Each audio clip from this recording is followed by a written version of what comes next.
Ya, selamat pagi semuanya. Ketemu lagi bersama kita di Ngopi Brownies, ngobrol pintar, ngobrol manis. Oke, hari ini kita mau bahas tema tentang yang berhubungan dengan gereja kita nih, yaitu nama pelindung gereja kita, Santo Petrus dan Paulus. Langsung saja tanya-tanya. Oke. Ini kan kebetulan yang laki-laki hanya saya. Iya. Aneh kok. Biasanya ini sing ngono sing lanang oke kok. Sing wedok sing oke. Baik, tentang apa kuwi? Tentang Petrus Paulus pelindung paroki kita ya, pelindung paroki kita. Diperingati kapan itu? 29 bulan. 29 yang kemarin ya. Baik. Baru kita terus ingat bahwa ternyata kita belum pernah ngomong tentang Petrus Paulus. Baik. Lalu yang mau kita bicarakan tentang apa Petrus Paulus? Tentang gini mau, kalau dilihat kan setiap gereja itu pasti punya nama pelindung masing-masing. Nah, kira-kira itu tuh hal yang wajib apa enggak sih sebenarnya harus ada nama itu? Hal yang lazim. Kalau dikatakan wajib, nek diterak atau dilanggar berarti dosa kan, nggak wajib kan ya. Berarti hal yang lazim dan hal yang biasa terjadi di dalam lingkungan gereja kita. Dan dinamai tidak harus selalu santo dan santa. Beberapa paroki juga dikatakan ini paroki di Kalimantan itu ada paroki Ece Homo segala macam itu. Ece Homo itu lihatlah manusia kan. Si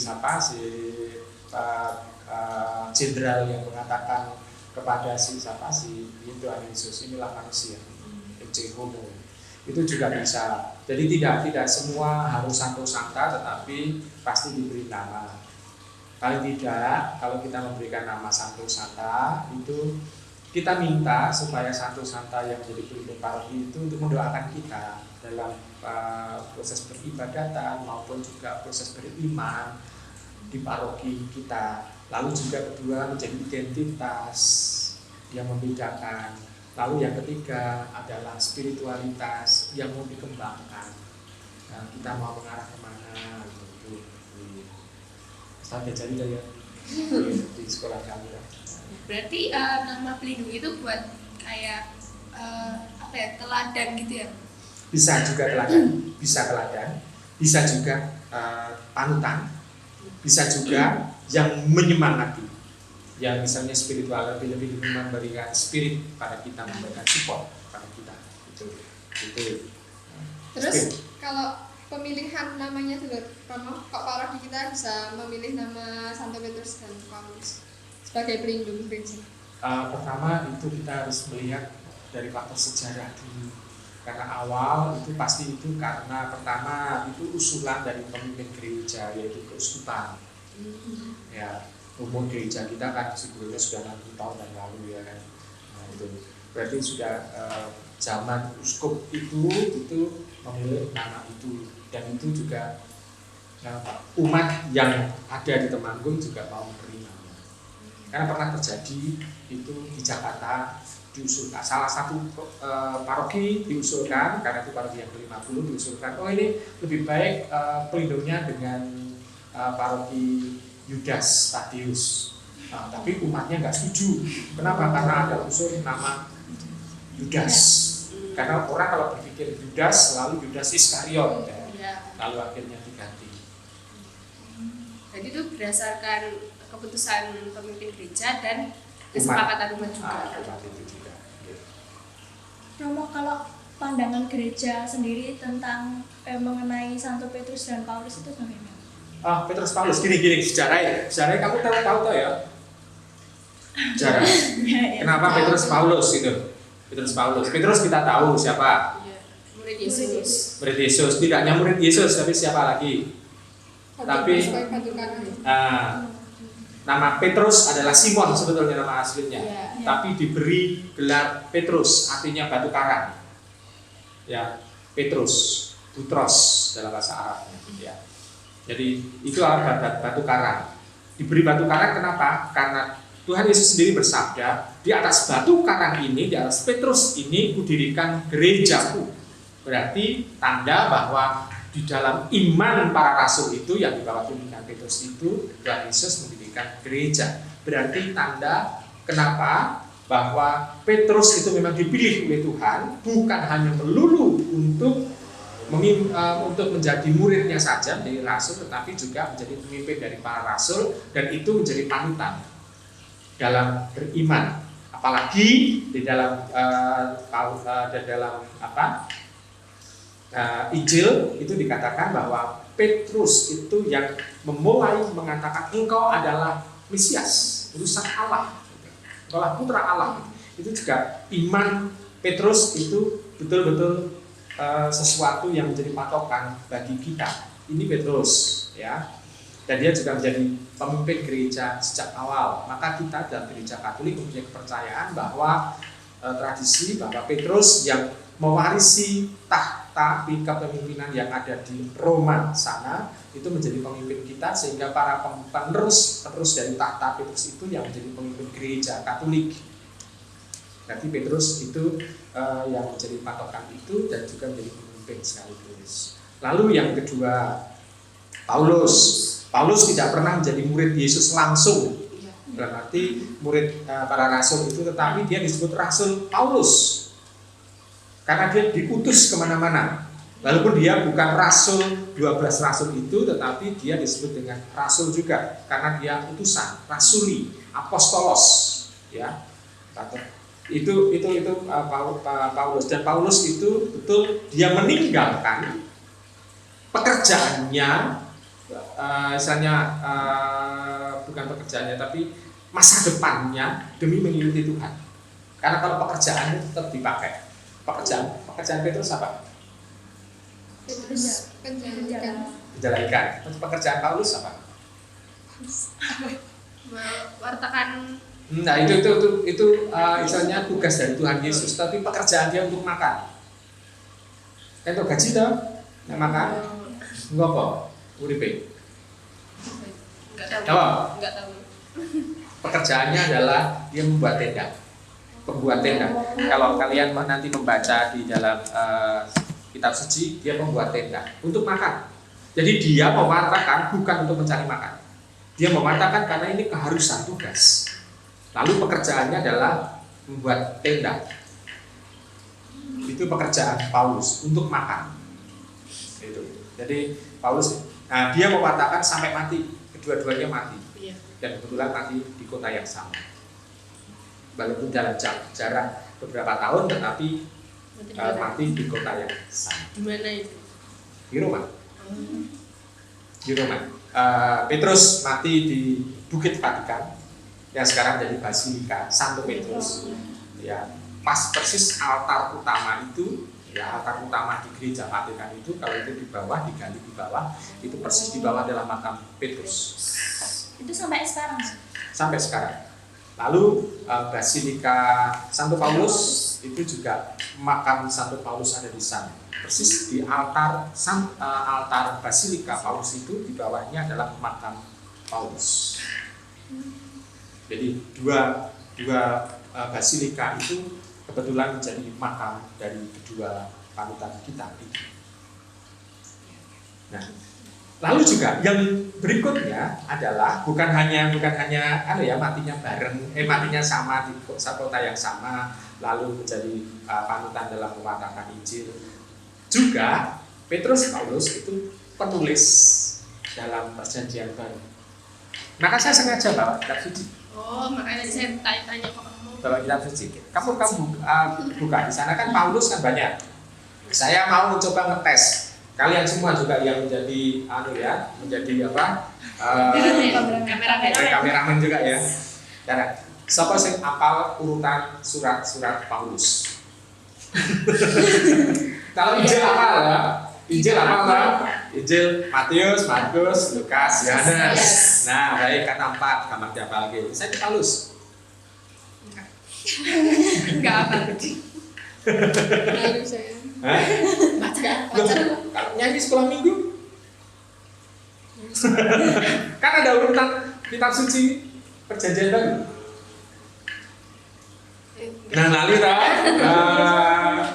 baik nanti kita mencoba pakai jembatan keledai untuk supaya gampang ngapal.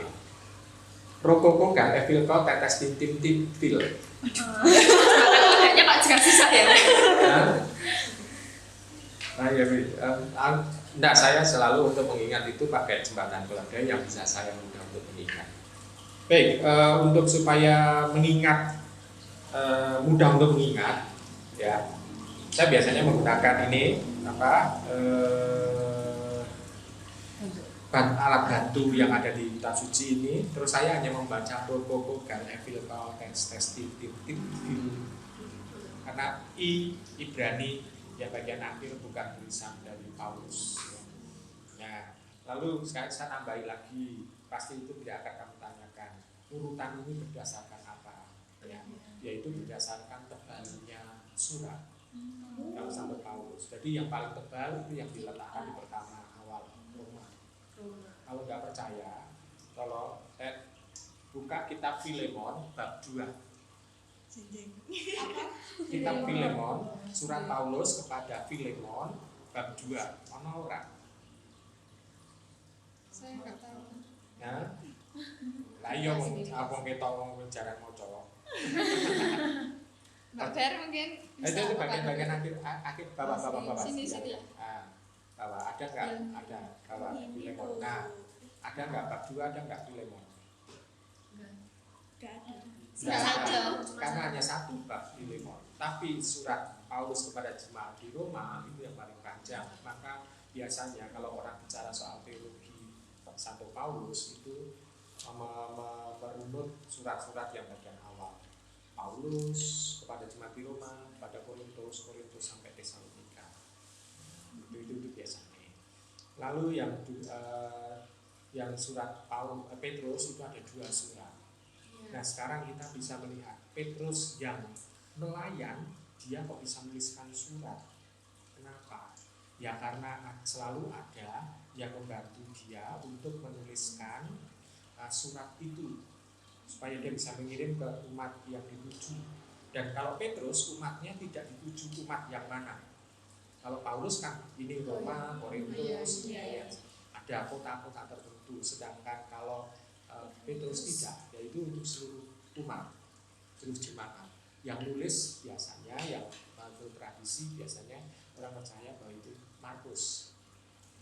Jadi penulis Injil Markus adalah murid Petrus. Dan nanti Markus disuruh untuk mewatakan Injil ke Mesir dan dia menjadi uskup pertama di Alexandria. Markus. Jadi Santo Markus itu penulis dan dia sekaligus adalah murid Petrus dan dia menjadi juga sekretaris Petrus juga untuk menuliskan surat. Jadi kamu bisa melihat merunut bahwa penulis Injil itu ternyata murid dari dari para rasul. Karena kalau awal mulanya Paulus bisa jadi pengikut Yesus itu Mulanya kan justru jadi membenci para pengikut Tuhan. Karena bagi Paulus, supaya kamu tahu juga, bagi Paulus yang itu ditulis juga di dalam Taurat bahwa para orang-orang yang misalnya itu membenci Tuhan pasti akan mendapatkan hukuman mati. Nah, Tuhan Yesus itu kan dihukum salib. Walaupun yang menghukum Tuhan Yesus itu bukan orang Yahudi yang hukum mati, karena hukuman salib itu adalah hukuman Romawi, sebetulnya ya, hukuman Romawi. Maka bukan orang Yahudi yang membunuh sebetulnya, Romawi kan? Karena kalau hukuman mati adalah dengan raja dilempari batu. Sedangkan Tuhan Yesus disalibkan, ini adalah hukuman Romawi. Ya. Nah, pada waktu hukuman Romawi dijatuhkan pada Tuhan Yesus, Saulus itu mempunyai keyakinan bahwa kalau orang ini mati seperti itu, maka ajarannya adalah ajaran yang sesat. Lalu dia itu mati-matian, dia sebagai murid, dia seorang Farisi, murid Gamaliel, ya, dia sebetulnya orang Tarsus. Tarsus itu satu kota rame, ya, Yoko ini Surabaya di pinggir pantai yang ramai sekali dan heterogen, dan dia orang Yahudi yang kaya sebetulnya. Kaya kenapa? Karena dia mampu membeli warga negaraan Romawi. Maka Paulus itu warga negaraannya Romawi. Ya. Lalu karena dia orang yang ada di pinggiran, lalu dia belajar kitab suci di Yerusalem dengan murid guru yang sangat disegani pada waktu itu, yaitu Gamaliel, orang Farisi. Dan dia mempunyai pikiran bahwa Yesus yang mati disalibkan itu dia adalah seorang yang salah. Maka pengikutnya adalah dianggap orang-orang yang sesat. Maka dia dengan senang hati mencari pengikut Yesus itu untuk disiksa dan dia mengatakan dikembalikan ke paham yang benar mengenai Yudaisme. Nah, pada waktu itu perjalanan ke Damaskus, kita tahu dia lalu mendapatkan penampakan dari Tuhan, lalu dia jatuh dan dia akhirnya tahu, ternyata salib itu bukanlah tanda bahwa ajaran Tuhan Yesus itu salah. Ternyata ada istilahnya itu makna di balik itu, yaitu penebusan. Dia mau menjadi domba yang dikorbankan. Nah, pengorbanan ini tidak hanya melulu untuk menggantikan korban di mezbah bait Allah, tidak, tapi dia mau untuk menyelamatkan manusia. Seperti kita melihat begini, Abraham itu mau mengorbankan siapa? Anaknya Ishak, ya. Ishak mau mengorbankan. Tetapi pada waktu dia mau dibunuh Ishak itu, lalu Tuhan melarang itu. Lalu Abraham melihat ada domba Ishak. Lalu dia mengorbankan domba itu sehingga anaknya selamat. Nah, kita itu diselamatkan karena kita adalah anak-anak Allah, dan dombanya adalah Sang Firman itu, kemanusiaan Tuhan Yesus itu mati. Karena kalau firman kan nggak pernah bisa mati, tetapi kemanusiaan Tuhan Yesus yang mati. Nah, itu dikorbankan. Ya, dia lalu punya pikiran itu, oh ini ternyata aspek penebusan.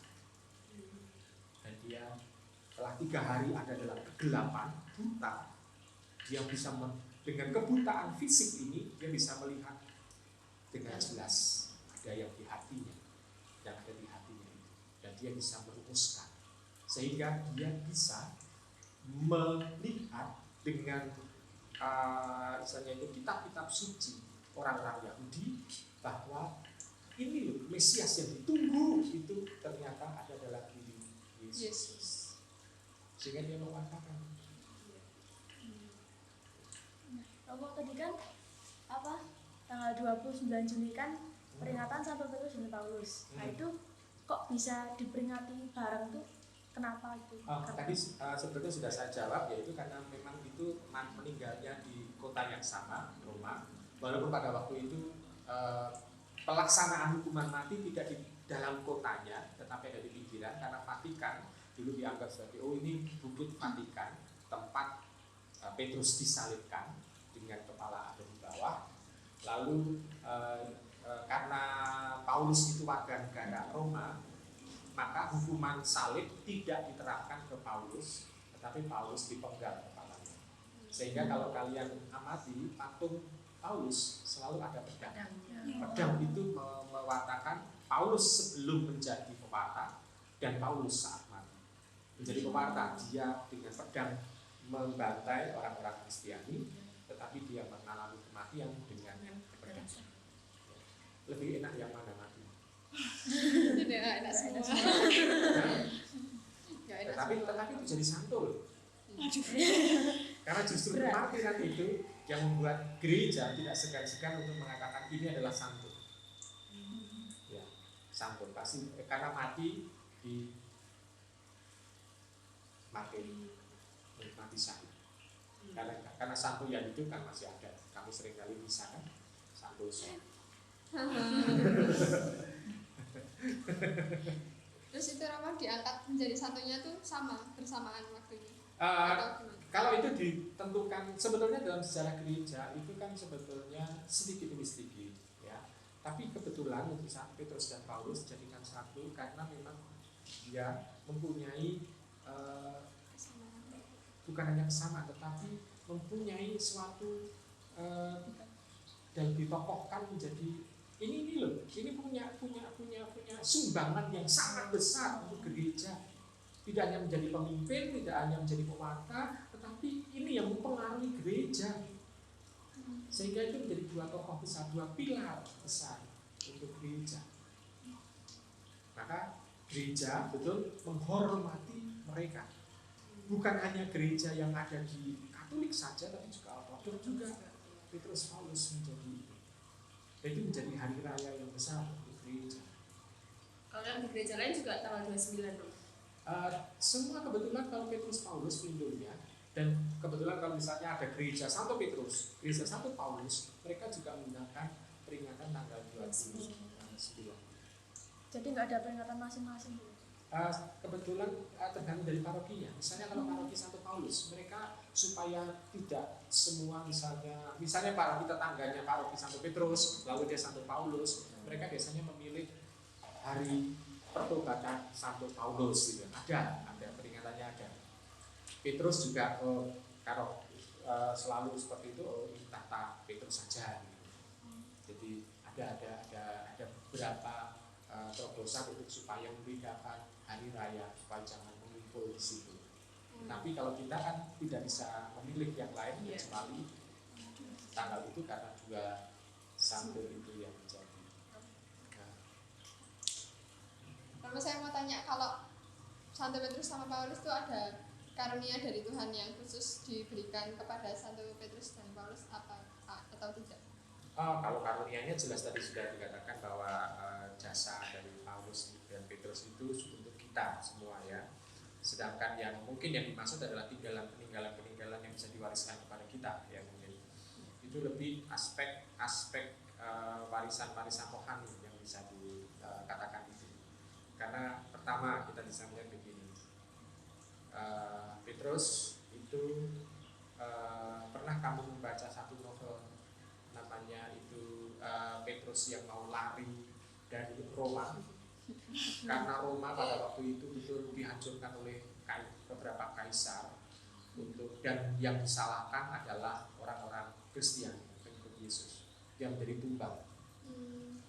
Jadi misalnya kaisar itu membakar satu plaza yang semacam pasar gitu, nanti saya disalahkan membakar wong Kristen gitu. Sehingga semua warga Romawi itu menuduh orang-orang Kristiani itu. Jadi tetap di situ membuat Pak Petrus yang ada di kota Roma itu gak kerasa, dia mau keluar. Tetapi justru dia ketemu nama novelnya namanya Quo Vadis.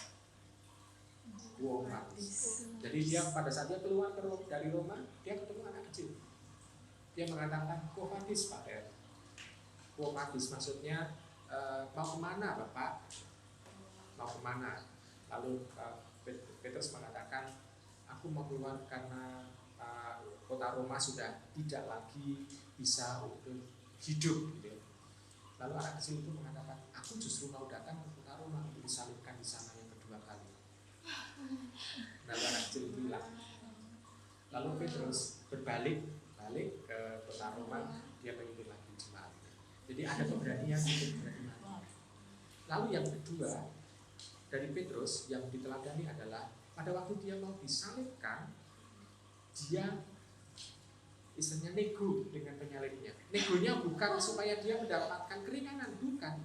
Tapi dia nego, saya tidak pantas untuk disalibkan sama dengan guru saya.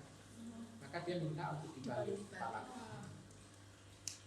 Dan dia karena 3 kali, mungkin ya, ini saya katakan mungkin karena 3 kali dia menyangkal Tuhan Yesus, maka dia mendapatkan waktu 3 kali lebih lama dibanding dengan Tuhan Yesus. Tuhan Yesus dari jam 12 sampai jam 3, dan dia 3 kali berarti 9 jam. Dia 9 jam dengan mati disalibkan di Bukit Vatikan itu. Maka Vatikan sekitar tahun 1500-an itu lalu dibangun menjadi satu basilika besar untuk menghormati Petrus dan sekaligus menjadi pusat pimpinan dari Paus, ada di sana tahta Paus. sebelum tahun itu tahta Paus tidak ada di Basilika Petrus, tapi di Basilika Yohanes, yaitu Yohanes Lateran. Jadi Basilika yang satu lagi yang ada di Roma. Jadi Roma ada 4 basilika: Petrus, Paulus, Yohanes Lateran, dan Maria. Jadi ada empat basilika, dan itu kepausan semua dari Paus. Itu yang Petrus. Lalu yang Paulus justru kita bisa belajar dari Paulus adalah keberanian dia untuk mewatakan, dan dia tidak mengibarkan bendera di mana-mana. Yaitu dia pokoknya pergi ke kota itu mewatakan, kalau ini sudah jadi, dia pergi ke kota yang lain lagi. Kota yang lain lagi, dan ini sudah jadi, dia pergi ke kota lain lagi. Jadi dia selalu pergi dari kota ke kota untuk mewatakan, dan dia hanya menanam. Maka di dalam kitab Alkitab Perjanjian Baru itu dikatakan, aku yang menanam, Apolos yang menyiram, gitu.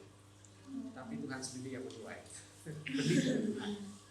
Jadi Tuhan sendiri. Dan di situ kita bisa melihat Paulus itu adalah berani untuk memulai, membuka jalan. Ini yang harus kita miliki. Semangat ini kita harus berani untuk mematakan, walaupun sebetulnya ada ketakutan. Tapi mematakan bukan pertama-tama aku mau mematakan Yesus, bukan, mematakan kebaikan. Karena Roh Kudus mengajak kita untuk selalu mematakan kebaikan. Jadi ini lalu juga dia mati itu juga setelah perjalanan sampai ketiga. Karena Paulus mempunyai pikiran, saya akan mematakan Injil sampai ke ujung bumi. Nah, pada waktu dulu kan orang punya pikiran bahwa bumi itu seperti piring.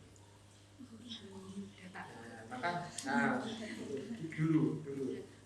Tapi kalau sekarang kan enggak, kosmologi sekarang lain. Nah, itu sampai ujung bumi berarti dia punya pikiran bahwa dia akan mematakan sampai Spanyol. Ternyata tidak, hanya sampai Roma saja. Jadi dia punya pikiran itu. Tetapi pada waktu perjalanan menuju ke Roma, dia sudah ditangkap di Yerusalem, terus mau dibawa ke Roma. Ada banyak kesempatan dia untuk lari, bebas, tetapi tidak digunakan karena dia mau mempertanggungjawabkan bahwa apa yang dia katakan itu adalah hal yang benar. Jadi Paulus. Jadi kita bisa bayangkan 3 kali perjalanan healing. Lalu juga yang kedua, dia mau untuk memperbaharui gereja. Dalam arti gini, gereja yang mau diwatakan adalah semangat Kristus atau budaya Yahudi. Lebih semangat. Maka pada waktu dia ketemu dengan orang-orang Yahudi, lalu orang-orang Yahudi mengatakan wajib untuk sunat, lalu dia mengatakan bahwa yang penting bukan sunatnya, tetapi niat orang itu atau keinginan orang itu untuk mengikuti Tuhan. Ini yang pertama.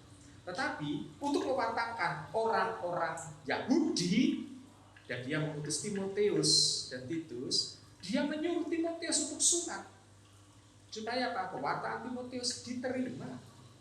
Jadi bukan berarti bahwa Paulus itu menolak sunat, bukan. Dia mau untuk mendudukkan bahwa yang kita watakan itu adalah Kristus dengan nilai-nilainya yang sungguh-sungguh manusiawi. Ini yang mau diwatakan. Jadi bukan budayanya.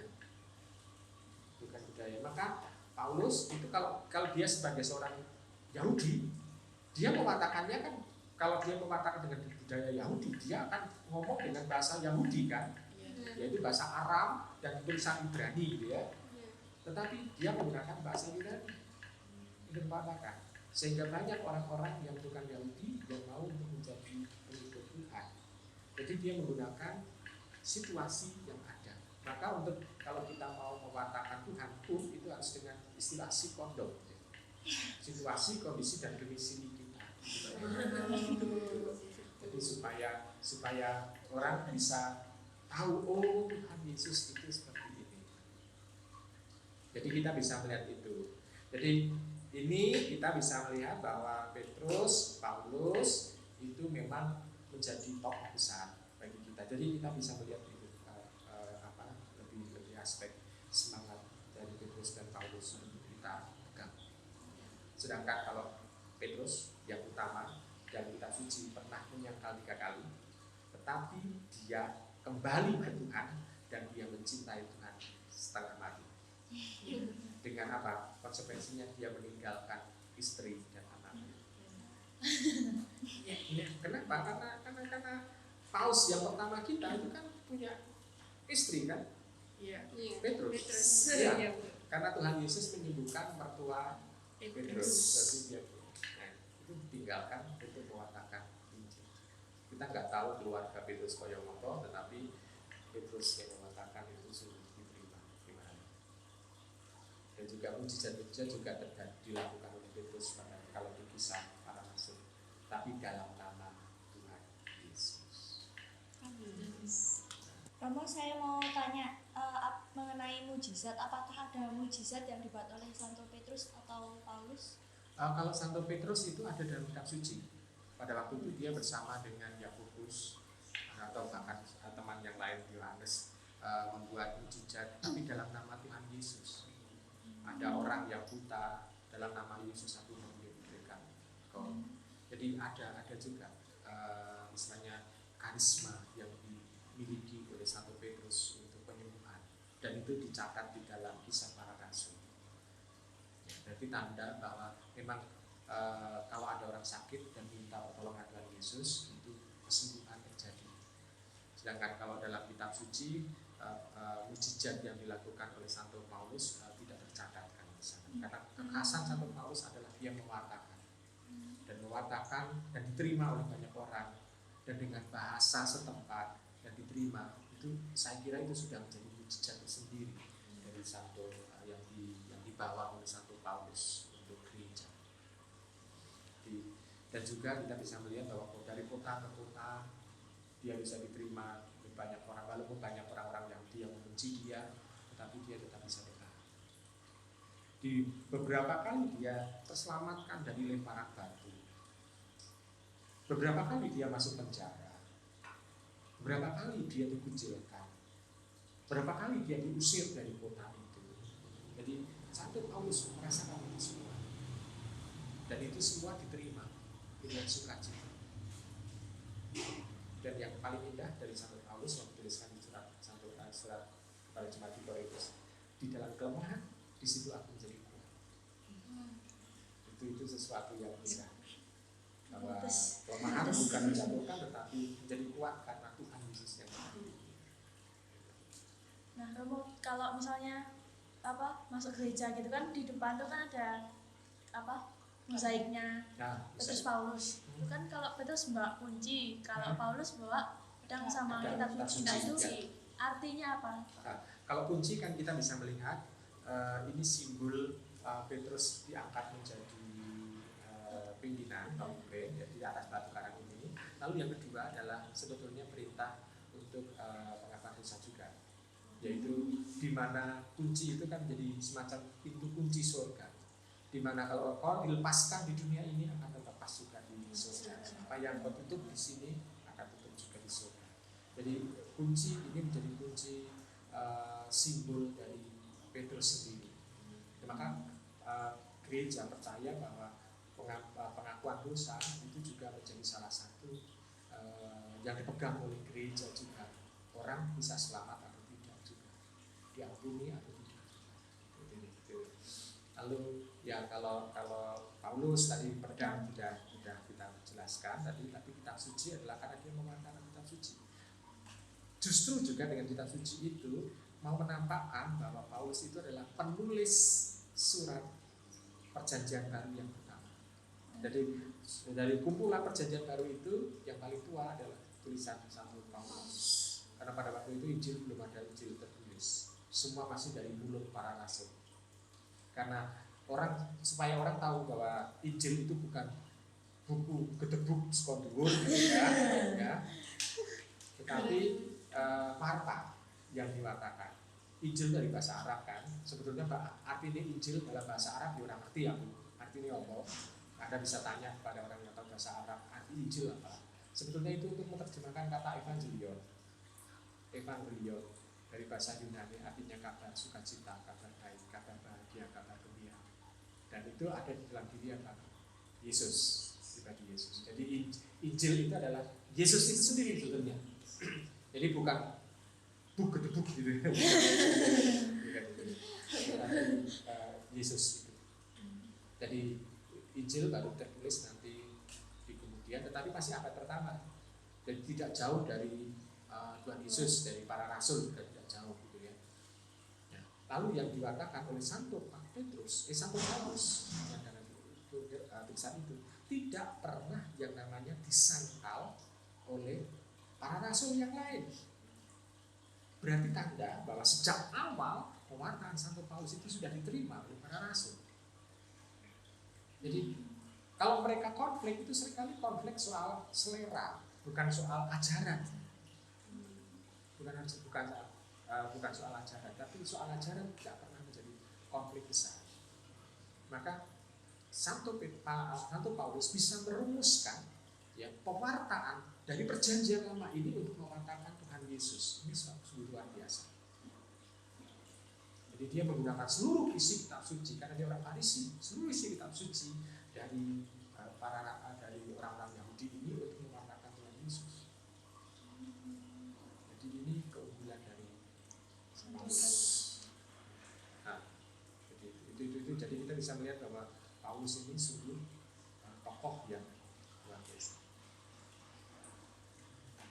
Ya, sebenarnya cukup ya Roma, sudah pertanyaan-pertanyaan kami sudah terjawab semua. Ya, jadi ternyata kita tuh sebagai warga paroki Santo Petrus dan Paulus harus bangga ya Roma, karena Jelas. nama paroki kita itu adalah santo yang sangat luar biasa. Dua pilar dalam Ya, gereja. Dan kita juga harus ingat bahwa kita juga harus meneladani kedua santo itu supaya hidup kita ini lebih bermanfaat. Kalau Petrus berarti kalau nanti itu baptisan anak perempuan jadi apa? Petra. Jarang Roma ada ya. Nah, karena Petra itu jenisnya kan feminin gitu, kan dalam bahasa Latin. Kalau Petrus kan laki-laki. Iya. Kalau Paulus laki-laki, Paula biasanya. tapi kan jarang dipakai untuk nama perempuan. Baik. Ya, Oke. itu aja ya. Oke. Terima kasih buat teman-teman seluruh umat yang sudah menonton video ini. Semoga video ini bisa memotivasi, bermanfaat bagi kehidupan kita sehari-hari. Jangan lupa juga buat like, komen, subscribe, dan kalau misalnya ada pertanyaan-pertanyaan lagi bisa komen aja. Siapa tahu nanti kita bahas di episode berikutnya. Sampai jumpa di episode selanjutnya. Dadah.